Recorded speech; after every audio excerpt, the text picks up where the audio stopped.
It's a pleasure to be here today, and we've already had a number of wonderful lecturers. I was thinking back to about 20 years ago when I did a survey at Texas Tech where we looked at herbal products, nutraceuticals in patients going in the operating room and for pain procedures.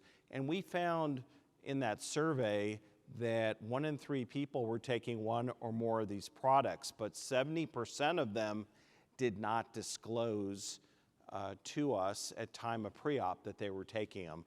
So even though we know a lot about the science in the past 20 years or so, really some simple things can be taken out of all of these lectures. One is to have systems in your practice so that you can ask questions and make good decisions, because all of these drugs and herbal products are additive and or synergistic and can dramatically increase the risk of having a complication.